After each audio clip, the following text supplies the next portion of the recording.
Welcome to the Forge Your Future podcast, brought to you by East Central Educational Service Center, located in Newcastle, Indiana. We proudly provide service support and collaboration to 14 counties and 39 member districts. At ECESC, we believe that students' strengths and interests are a blueprint to forging a future of success and impact. And we are on a journey to provide support and collaboration to schools as they implement career-connected learning for all students. As part of this mission, we are here today to celebrate the amazing educators who help the students of East Central Indiana dream big dreams and achieve more than they thought possible.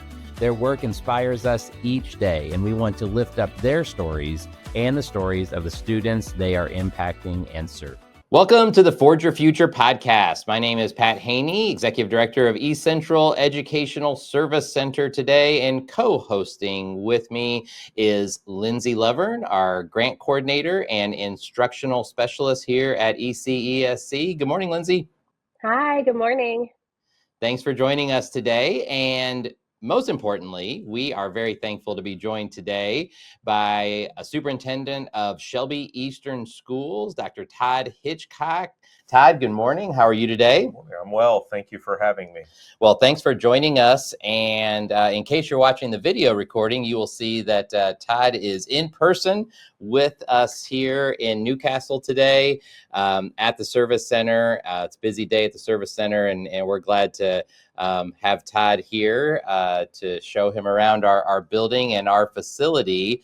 But this is not about the Service Center. This podcast is going to be about Shelby Eastern Schools. So Todd, why don't you start off and give us a little bit of background about your district? Where are you located? Who are your students, and what's your district all about?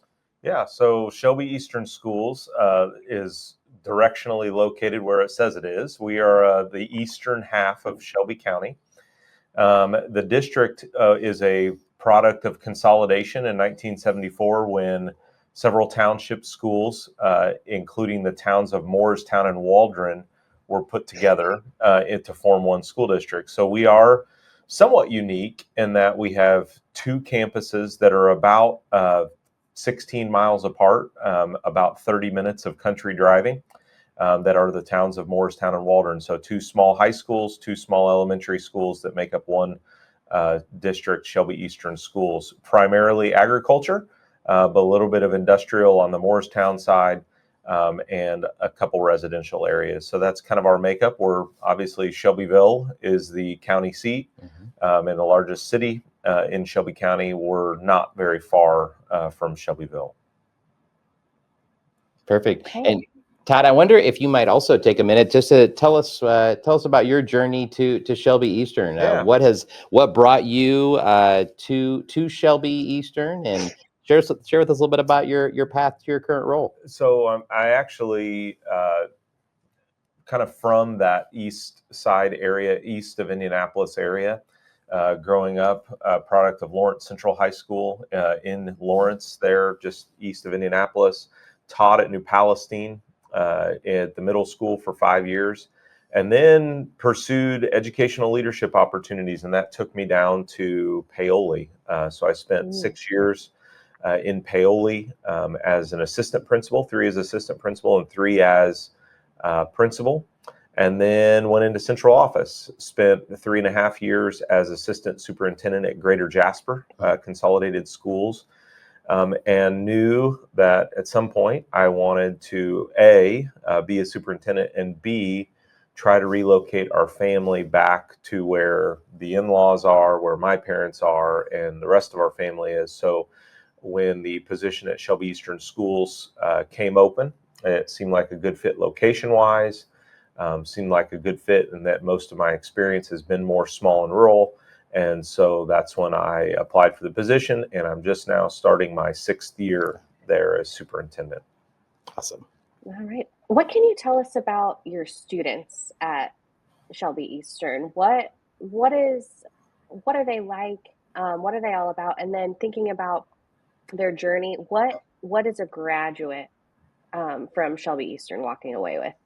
Yeah. So at Shelby Eastern Schools, we recently embarked on a kind of a campaign to kind of readdress what our core values are. So our core values are resiliency, academic achievement, personal connection, and facilitating future success. So we have core indicators with each of those values, and we try to instill those from kindergarten all the way through 12th grade. So I can't say that our juniors and seniors are going to be experts in what our core values are, but we know that as time goes on, our students are going to become more and more familiar with those core values. Our teachers are going to have more and more time to implement those in their classrooms and make sure that when we make decisions at the building level, at the district level, even with our school board, trying to steer back to those core values and say, okay, how does this decision align with these values that we have determined as a district are most important to us? Most of our kids either live right in town at Moorestown or Waldron, and could walk to school, or they live out pretty rural areas. May have to drive 15 to 20 minutes to get to the closest town. So we've kind of got a good mix of kids that are maybe some traditional farm families, or families that have relocated back to family land out in the country, compared to students who have grown up right in the town, have lived in the town. And like many school districts, we also have a fairly high number of transfer students. About 17% of our students come from outside of our district boundaries for one reason or another. So pretty standard makeup in terms of students in what you see in today's small and rural schools. Thank you. I do want to follow up on your first core value that you said. You used the word resiliency.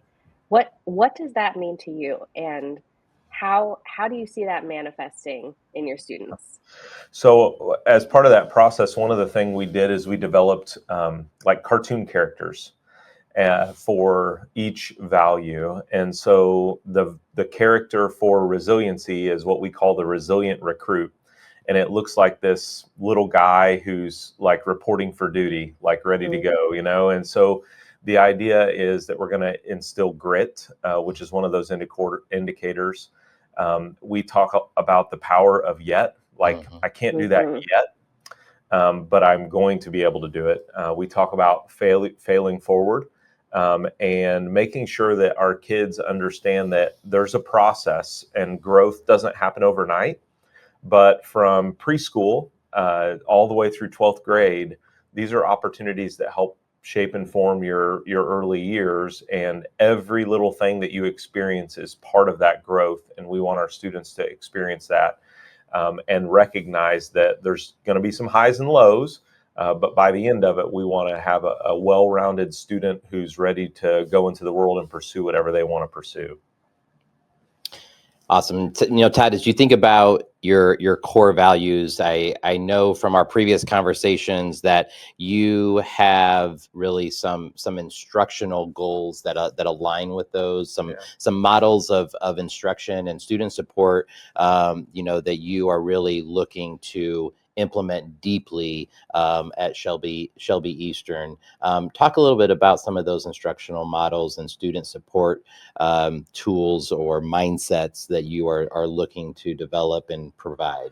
Yeah, so one of the things that I kind of brought with me, I guess, from my experience in Southern Indiana and at Jasper is project-based learning. Not new to anybody in Central Indiana, but my first experience with project-based learning was when I was assistant superintendent at Jasper. I was in charge of curriculum, and we had received a grant to provide some training for project-based learning and send some teachers through what they call their PBL boot camp with Magnify Learning. That's the company we've partnered with. And so through that, I went to a PBL showcase. So the showcase in the boot camp is the third day, where they get to demonstrate what their project is, what they're going to do with their students in their classroom. And I was blown away at what they had come up with in a short amount of time and what they were able to walk away with from that 3-day workshop that they would be able to implement in their class. Because at the end of the day,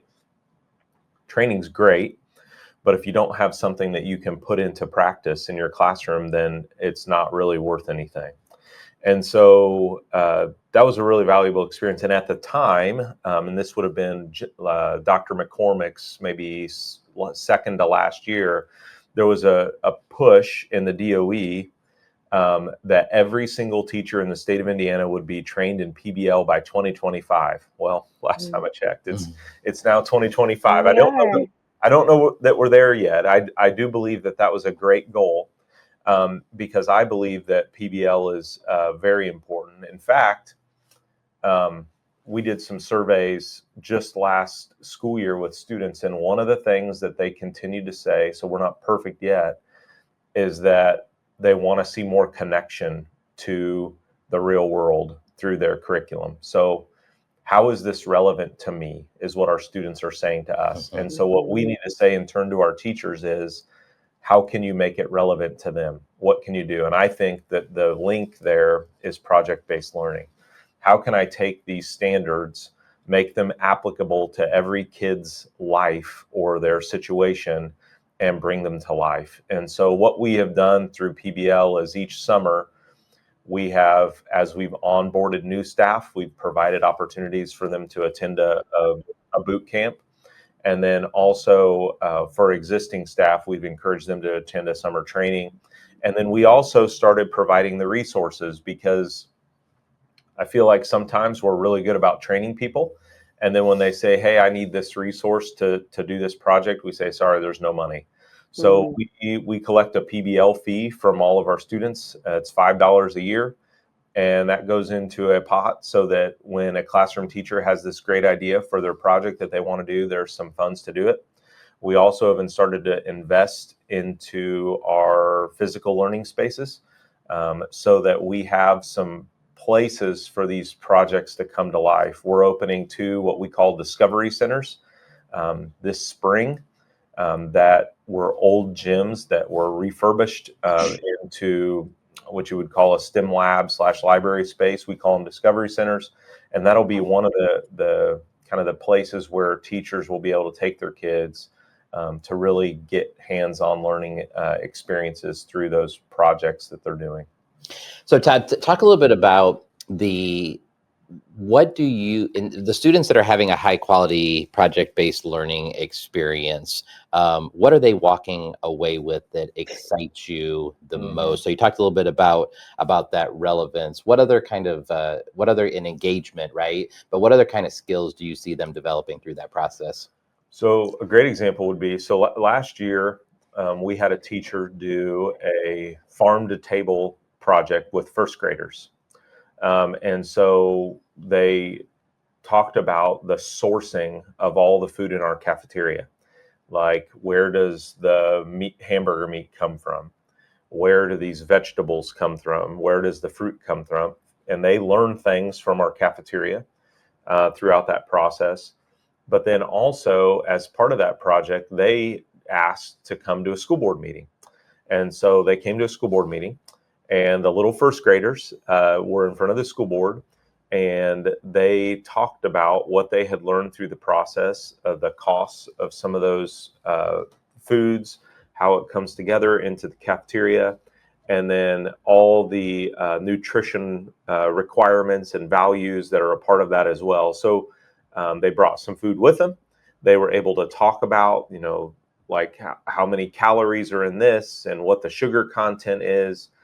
And kind of the side piece that I see in some of that project-based learning and the additional benefit is you've got first graders that are practicing presentation skills, not just the technology side of it, but actually speaking in front of an audience, which I think is important to learn early on. And then, of course, all the technical stuff like the presentation that was put together. And then all just the practical life stuff, like understanding, that there's sugar in items and what kinds of wheat go into this type of food. So just a lot of value and life skills that are coming of that, and a real connection, because everybody eats. And so kids resonated with that, and they were excited about learning. Perfect. Yeah. Thank you so much for sharing that. I also, want to come back to the point you made about not only are you getting your teachers trained and prepared for this, you've also done some work to break down barriers towards implementation, Yeah. which is not something that is always talked about. That, you know, we have new initiatives, but they don't always work with our more old school constraints as far as a classroom or timing or resources, like you said. So I just really appreciate you bringing that up, and how you're really letting your teachers do it with all the tools that they need. So thank you for that. Yeah. I also, when I think about project-based learning, it's less traditional. And so I also imagine that there are some considerations with student behavior, classroom management, those types of things when you are trying things that are kind of outside of the box. Can you talk to us a little bit about how Shelby Eastern um, handles, you know, student behaviors and classroom culture, and you know, that kind of arena? Yeah, I think that's a good segue into Mhm. talking about TBRI actually. But what I have always believed that, and this is my own opinion, the best classrooms are not the quietest classrooms. I think that's a little bit of a misnomer. Having some organized chaos to some degree is okay. In fact, I love when I go in classrooms to see kids up and moving, to see kids active, to see them collaborating with one another, working independently or together as a group, and just hands-on learning. It's great. Um, we do. So I say all that to say that I say when we have kids excited about learning, and they're engaged, the behaviors go down. So I think that that's a natural occurrence, because if I'm bored, Mhm. Yes. I'm more likely to act out. And I think that's a tale as old as time, speaking from my own experience in second and third grade, right? So if we're not engaged, then we act out. We did 2 years ago decide to take a plunge into the world of TBRI, which is trust-based intervention, uh, remediation and intervention program, relational intervention. Sorry, I'm getting my acronyms mixed up. And so through that process, what we have done is tried to start to teach students how to regulate themselves before we have to get to the disciplinary action, making students understand and helping them learn that, hey, these are the things that have previously led to me getting in trouble. How can I avoid these things before we get there?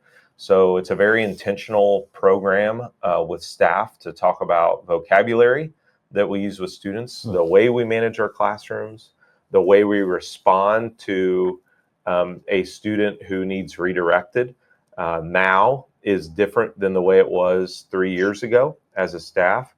We've had a really high level of buy-in from our teachers.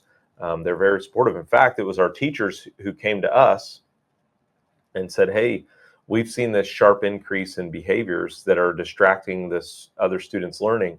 What can we do? What can we do? So we were looking actively with a group of teachers to say, what options are there? And, you know, the old saying, if it's insane to keep doing the same thing and expecting different results. Well, not only were we doing the same thing we'd always done, but the results were getting worse, and yet we were still doing it. So we felt like we needed to do something different, and we feel like TBRI was the correct path to go. I won't say we don't have discipline issues, Sure. because we definitely still have discipline issues, just like any school. But I do believe that we have, in fact, I know the data shows we've decreased office referrals, we've decreased suspensions and expulsions. And so I think we've taken some steps in the right direction. And I think it's like any program that's holistic in nature. When you implement that starting in preschool, it takes a couple years, but the fruits tend to multiply as you go down the years as kids get older. When they start to understand that terminology, when they understand how to regulate themselves, then you don't have to keep reteaching it every single year, because some of those core principles are already in place. Yeah, I'm curious if you could share maybe just an example of changes in language and responses to students that you are either seeing as you're out in the building, or that you are, hearing your educators and leaders kind of really celebrate and lean into? So I think the biggest change that I can see, and I think this starts with our teachers, is recognizing that behavior has a cause. And accepting that behavior has a cause, because our first reaction shouldn't be to get angry and send Johnny in the hallway because he's a distraction, because then Johnny's not learning. And then we're not addressing the real problem. We have a temporary solution. Now Johnny's not disrupting the class, but he's not learning, and we've not fixed it at all. So I think working with our staff to change that mindset and accept that behavior has a cause. So now what we do is we're very intentional about asking questions. So, hey, why did you make that decision you did? Why did you feel that was the appropriate response?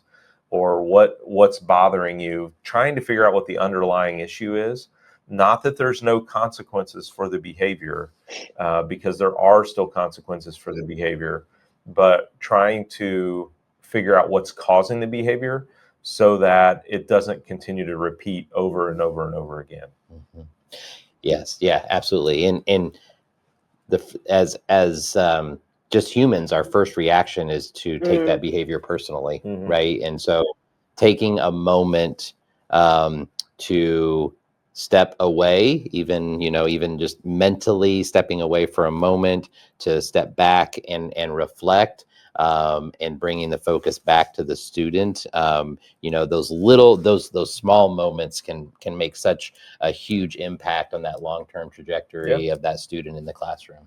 Yeah, and I think, like from an implementation standpoint, like teaching kids and understanding kids that it's okay to step aside for a minute and take some deep breaths and calm down before you come back, and having that not be disciplinary. So like, instead of throwing Johnny in the hall and saying, sit out there because you're a distraction, it's, hey, Johnny, go sit outside for 2 minutes, take some deep breaths, and then come back in. And that's not, he's not in trouble. That's an opportunity to re-regulate, and to correct whatever's going on in the classroom, and then come back and join on your own, as opposed to the punitive way that it used to be measured and viewed. So just a different approach, a different mindset. And like I said, we've had some really strong buy-in from our staff, which of course makes it impactful. Love it. So, Todd, I wonder if you might want to give you a chance to brag a little bit, really about your students and also the educators in your district. So, any specific examples that come to mind of recent student successes, or just work that you have seen your educators engaged in that just makes you walk away from a classroom or a situation with that sense of pride in the work that's happening in your schools? Yeah, absolutely. There's lots of great examples, so it's hard to pick just a couple, but I would love to brag on our ag department at both high schools. So the numbers of students taking ag classes and the numbers of students in our FFA continues to grow from where it was 5 years ago. We've got a lot of kids in ag and FFA.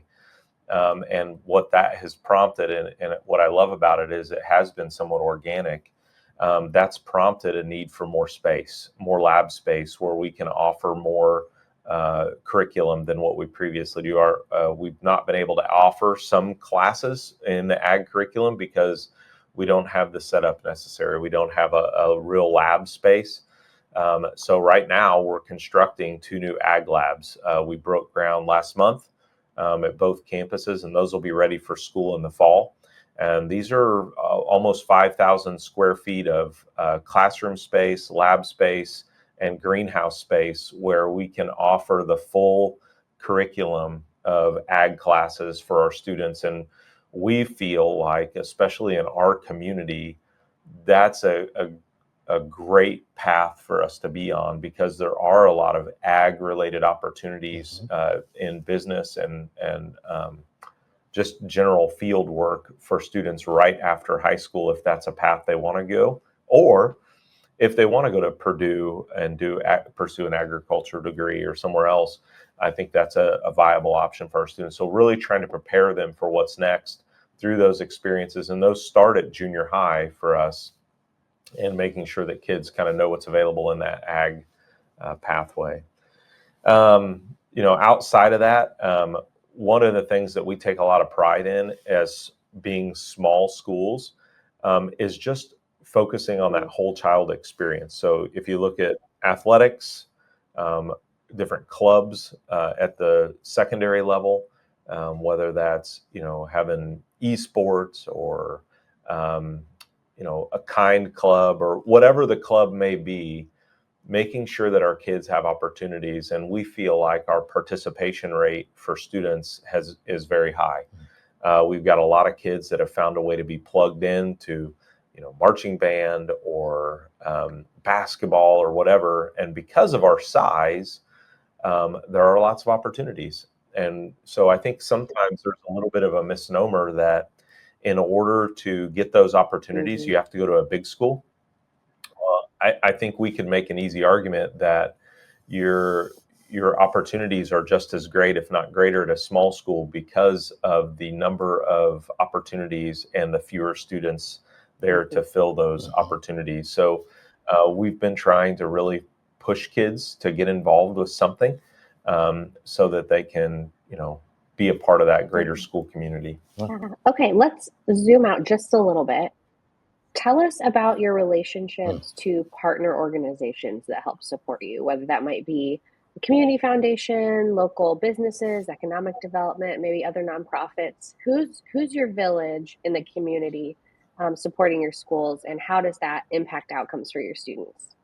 Yeah, I think there are many.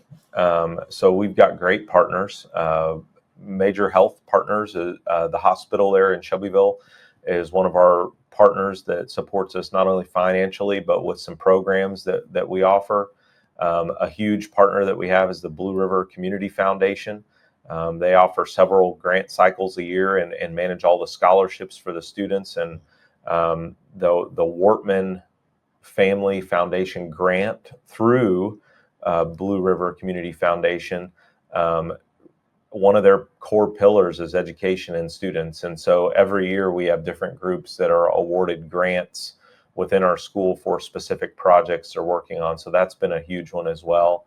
And then right now, one of the things that we've been talking to a lot of our ag partners as we build this ag expansion is talking to them not only about financial contributions, but once these are up and running, how can you come alongside us and help us, help teach our kids some things about soils that they're going to see in the field, or about animal processing, or whatever that may be.